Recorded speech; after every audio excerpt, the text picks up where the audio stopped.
feel like most players have a subset of maps that they play most. The comfort maps that you don't really need to think about, that you just have fun playing. You can just pop them up and have a good time. For me, Soundspace is a comfort game.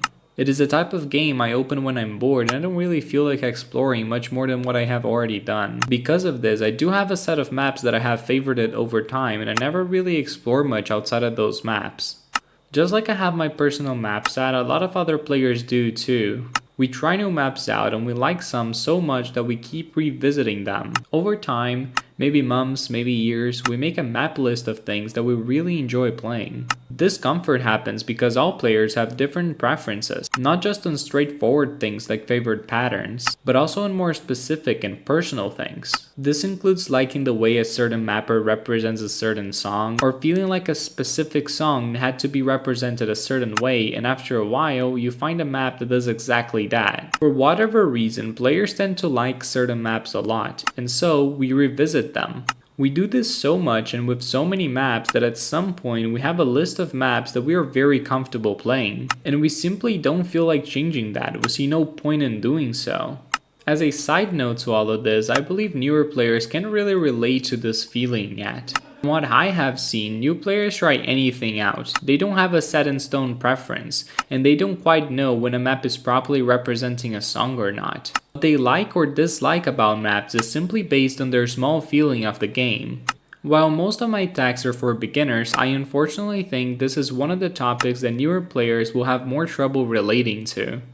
To understand how these preferences form, I enjoy separating players into categories. While I think people are too complex to be separated into little boxes, it makes it much easier to represent different playstyles. Depending on where you are on your Soundspace adventure, the way you interact with that comfort map set is going to be different.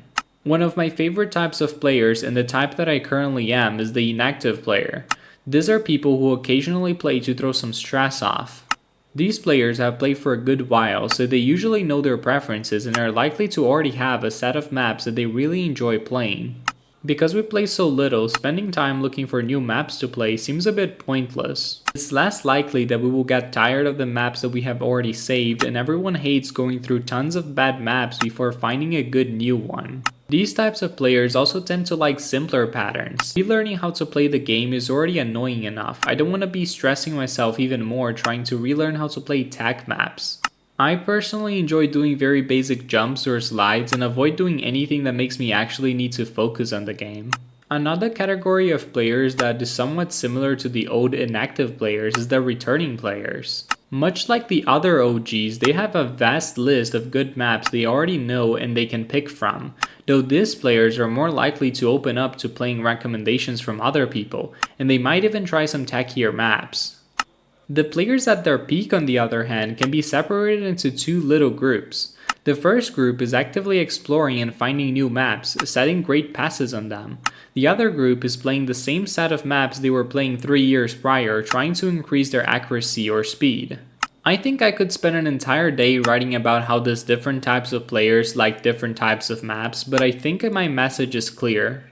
Looking at the player types I just mentioned, I think the OG inactive players is the only one that does not experience major downsides from having a comfort map set. Those players don't really gain much from learning anything new. It's not like they will be playing a lot anyway. It doesn't really make a lot of sense for them to be playing bad maps when they don't even play all that much. They might even like the maps that they get recommended, but most of those OG players just want to play the maps that they did years back. It isn't only about the gameplay, it's about coming back to the memories we had of Soundspace. That too makes playing the game fun. But when an OG player is coming back to staying on the same old set of maps can negatively impact them. For starters, the new gens are going to be playing different things, so it will be harder for the old players to relate to the new active community. If they are actually going to play anyway, they might as well discover new things they like.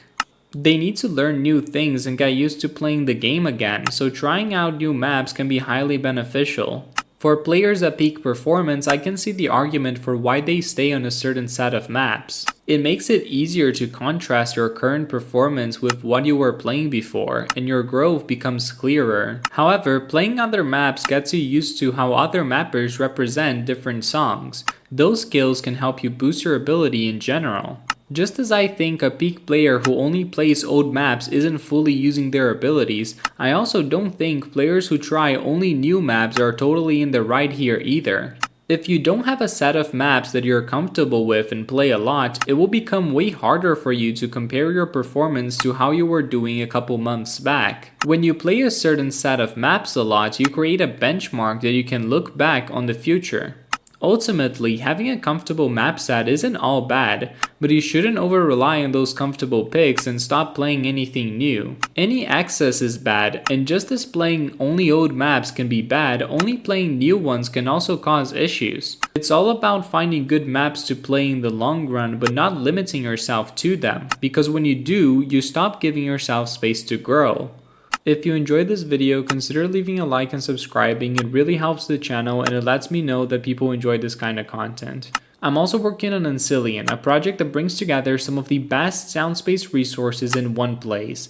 Instead of having to dig through Discord servers, old forum posts, or scattered downloads, Ansilian aims to make things easier to find with a curated collection of articles, custom maps, skins, an SSPM library, and other community resources. If you'd like to check it out, you'll find a link in the description along with the full script for this video. Thank you for watching, and I will see you in the next one.